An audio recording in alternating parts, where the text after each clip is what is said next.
तो हेलो साइबर्स, आपका स्वागत है मेरे इस नए चैनल पे, जहां मैं तुम्हें पहले ही बता दूं कि मैं इस चैनल पे एनिमे रिव्यूज, एनिमे न्यूज और कुछ मजेदार एनिमे के रिलेटेड ही वीडियो डालने वाला हूं, जहां मैं वन पीस मांगा के कुछ मजेदार मांगास को भी डालूंगा। और देखो, मुझे पता है वन पीस मांगा 159 तक अभी तक आ चुका है और मैं अभी 54 को कवर इसलिए कर रहा हूँ क्योंकि ये फाइनल सागा की यहाँ से शुरुआत है और इसे मैं सही से कवर करता हुआ 159 के करंट मांगा तक पहुंचूंगा। और मैं सिर्फ वन पीस के उन्हीं मांगास को कवर करूंगा जिसमें तुम्हें कुछ बताने लायक और बहुत ज्यादा एक्साइटिंग चीजें हैं, और जो कुछ पिछले चीजें जरूरी भी होंगी। तो मैं एक जो भी मांगा कवर करूंगा तो मैं तुम्हें तुरंत उस चैप्टर के बारे में जरूर बता दूंगा। और देखो, तुम एक एनीमे फैन हो तो मेरे चैनल को सब्सक्राइब जरूर करना। तो ये वीडियो वन पीस के चैप्टर 1054 पर होने वाली है, जिसमें क्या क्या बवाल हुआ है उसके बारे में मैं तुम्हें इस वीडियो में बताऊंगा। और मैं तुम्हें बता दूं कि मैं सिर्फ इस चैप्टर के कुछ मेन पार्ट्स को इसमें कवर करूंगा, जैसे मेन डायलॉग्स और मेन सीन्स को, जिससे तुम्हें स्टोरी और अच्छे से समझ में आए। और हाँ, जिन्होंने अभी तक वानो आर्क से अभी तक के स्टोरी का मांगा नहीं देखा है या उन्हें अभी तक थोड़ा समझ में नहीं आया है, तो मैं कुछ छोटे मोटे रिव्यू दे दूंगा पिछले चैप्टर्स को लेके। और इस चैप्टर के आगे से अब मैं सारे चैप्टर्स को सही समय पे कवर करूंगा। अब इस चैप्टर को देखकर तो सीधा ये समझ में आ रहा है कि फाइनल सागा, फाइनल वॉर अब स्टार्ट हो चुकी है, जिसका ऐलान अब सभी बड़े बड़े लोगों ने कर दिया है, जो कि चैप्टर में तुम अभी आगे देखोगे। और देखो, अगर तुमने चैप्टर नहीं पढ़ा है तो एक बार पढ़ लेना, जिससे तुम जान पाओ कि क्या क्या बवाल हुआ है इस चैप्टर में। और इस चैप्टर को अगर तुम पूरा अच्छे से जानना चाहते हो तो इस वीडियो को पूरी देखना, और वीडियो पसंद आए तो प्लीज लाइक भी कर देना। अब वीडियो देखने के बाद तुम्हारी चैप्टर को लेके तुम्हारे क्या रिव्यू है, तुम्हारी क्या राय है, मुझे कमेंट करके जरूर बताना। और चैनल पर नए हो तो सब्सक्राइब प्लीज कर लेना, क्योंकि अब इस पे बहुत सी वीडियोस आने वाली है जो कि एनिमे हिंदी और एनिमे रिव्यूज पर होने वाली है, तो इसलिए सब्सक्राइब कर लेना। तो अब सीधा चैप्टर की तरफ बढ़ते हैं, लेकिन उससे पहले थोड़ा सा पीछे का मैं बता देता हूँ कि देखो, कायदो को हराने के बाद अब लूफी और बाकी सारे वॉरियर्स अब जश्न मनाने के लिए चले गए हैं, जो कि अभी भी जश्न मना रहे हैं। और पूरी वानो कंट्री वहाँ पर फेस्टिवल मना रही है कायदो के हार जाने से, जहाँ थोड़े समय में हमें एक ऐसा राज पता चलता है जो कि सुन के तुम हिल जाओगे कि ये जो नाक वाला बंदा है यही ओडेन का पिता है, जिसका नाम है कोजुकी सुकुजाकी। अब थोड़ा और डिटेल में अगर तुम्हें जानना है तो तुम पिछले चैप्टर जाकर देख सकते हो। अब मैं सीधा इस चैप्टर की तरफ बढ़ता हूँ, 154 की तरफ। तो इसके कवर पेज में हमें सबसे पहले 4 एम्परर को दिखाया जाता है, जहाँ के हमारा लूफी भी अब एंटर हो चुका है, जो कि 4 एम्परर में अब दिखाया जा रहा है, जहाँ हमें चैप्टर का नाम दिखाया जाता है फ्लेम एम्परर। अब फ्लेम एम्परर से तुम जान ही गए होगे कौन फ्लेम एम्परर है, जो कि है हमारा साबो। अभी उसकी कहानी पे मैं आऊंगा कि क्या क्या उसने अभी तक किया है, कैसे बड़े बड़े कांड वो करके बैठा है। लेकिन पहले अभी शुरू से स्टोरी पर आ जाते हैं कि वानो कंट्री के फ्लावर कैपिटल में अभी भी लोग जश्न मना रहे हैं। सब लूफी और उसके सारे साथियों की वाहवाही करने में लगे हैं, जहां हमें दिखाया जाता है रियोको ग्यू को। और इसका थोड़ा एक्सप्लेनेशन दूं कि इस पे कैसी कैसी पावर है, तो मैं बता दूं, इसके डेविल फ्रूट का नाम अभी क्लियर हो गया है। इसके डेविल फ्रूट का नाम है फॉरेस्ट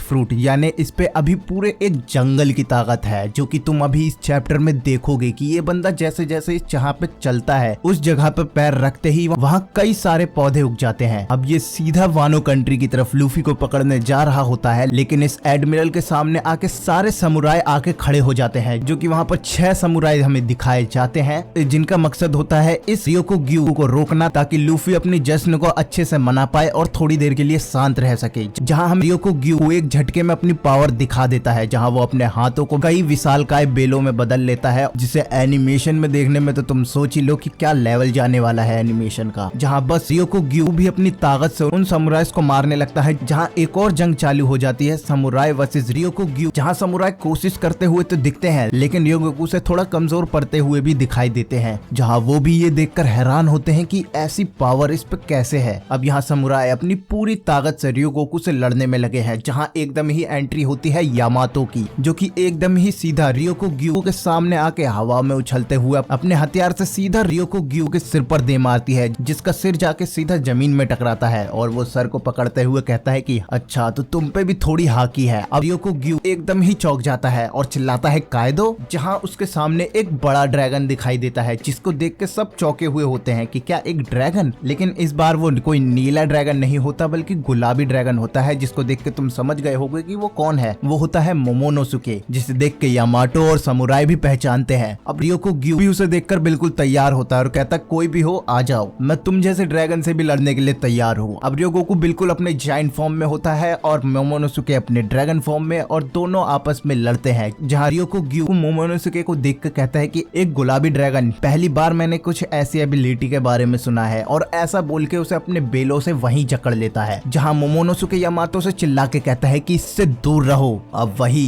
शुरू होता है एक गजब का सीन जो कि जुड़ा है सैंक्स से, जहां सैंक्स हमें दिखाया जाता है अपने शिप पे जो कि धीरे धीरे वानो कंट्री की तरफ बढ़ रहा है और वानो कंट्री के समुंदर में है, जहां वो खड़ा है और याद कर रहा है हियोरी और मोमोनोसुके को, क्योंकि वो पहले भी उससे मिल चुका है, जो कि तुम्हें पता ही होगा। अब यहाँ पर उसके सारे क्रूमेट सारे खुश होते हैं कि चलो यार आखिर हम लूफी से मिलने जाएंगे, जहाँ उसोप का बाप कहता है कि नहीं यार मैं अभी उसोप से मिलने के लिए तैयार नहीं हूँ। जहाँ हमें दिखाया जाता है सैंक्स को जो कि लूफी का वांटेड पेपर लेकर उसे देख रहा होता है, जिसके चेहरे पर साफ ये इमोशन दिख रहा है कि एक प्राउड बाप अपने बेटे को देख रहा है। अब हमें वही थोड़ी सैंक्स की पिछली स्टोरी दिखाई जाती है कि कैसे वो लूफी वाले डेविल फ्रूट को वहां से लेके आया था, जहां हमें दिखाया जाता है कि एक CP9 जो है उसके पीछे पड़ी है, लेकिन वो एकदम टसन में उन्हें उड़ाते हुए सीधा आगे बढ़ रहा है। जहां हमें एक बक्सा दिखाया जाता है जिसके अंदर लोग कह रहे होते हैं कि एक फालतू का फ्रूट पड़ा है जो कि तुम्हें एक रबर मैन बना सकता है, और उसके बारे में तो तुम जानते ही होगी कि अब वो फ्रूट कितने खतरनाक तरीके से अभी काम आ रहा है। अब हमें वही लूफी और सैंक्स की कुछ सीन्स दिखाए जाते हैं और वहीं वो आइकॉनिक सैड सीन दिखाया जाता है जहां सैंक्स लूफी के लिए अपना एक हाथ खोता है, और वहीं अब ये कहानी आगे बढ़ती है कि चलो अब हम आखिर लूफी से मिलेंगे इतने समय बाद। लेकिन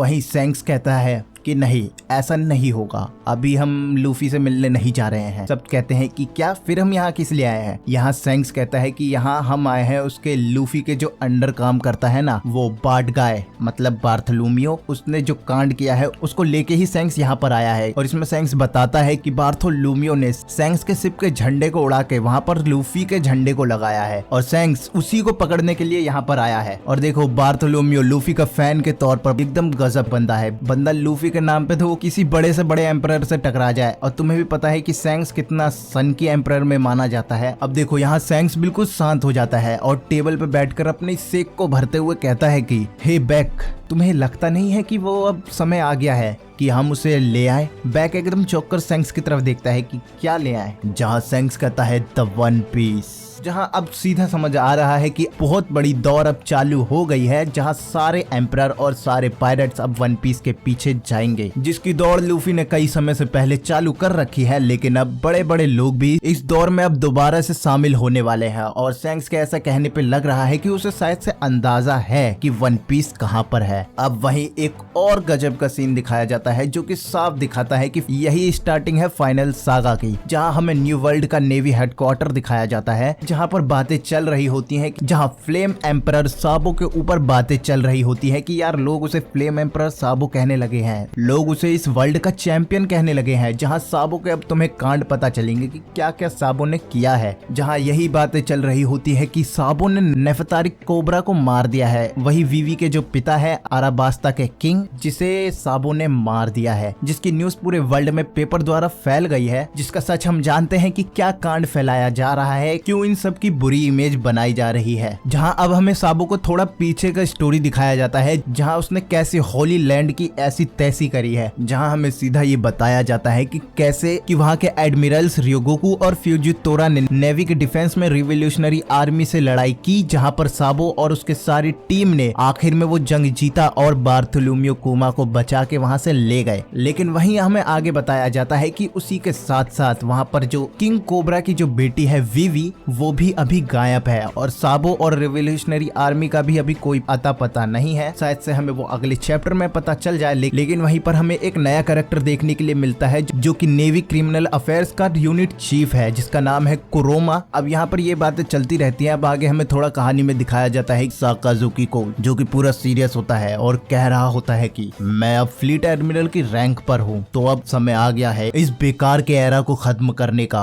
अब मुझे कोई फर्क नहीं पड़ता कि वो कब हमें हिट करते हैं, कि अब हम उन्हें पलटवार करें और उनके वार उन्हीं के सामने करें। तो चैप्टर यहीं खत्म होता है। तो अब तुम समझ तो गए होगी कि एक बहुत बड़ी फाइनल वॉर अब होने वाली है, जो कि सारे मारीन्स, पायरेट्स और सभी के बीच में होने वाली है, जो कि आखिर में न्यू वर्ल्ड कहा जो जा रहा था, अब आखिर में सही में एक न्यू वर्ल्ड को तैयार करने वाली है। और हाँ, एक स्पेशल न्यूज भी तुम्हें दे दूं कि ओडा सर ने अब ये रिवील कर दिया है कि वन पीस अब 3 साल में बस खत्म हो जाएगा, जो कि मैं बिल्कुल भी अभी नहीं चाहता था, लेकिन कोई नहीं, 3 साल है, बवाल चीजें दिखने वाली हैं अभी आगे। अब बस तुम्हारे क्या रिव्यू है मुझे जरूर बताना, और वीडियो पसंद आई हो तो प्लीज लाइक भी कर देना और चैनल को सब्सक्राइब जरूर कर लेना, क्योंकि मैं अब आगे बिल्कुल टाइम पर इसकी चैप्टर्स की वीडियो तुरंत ला दूंगा, बिल्कुल टाइम पर, तो सब्सक्राइब कर लेना।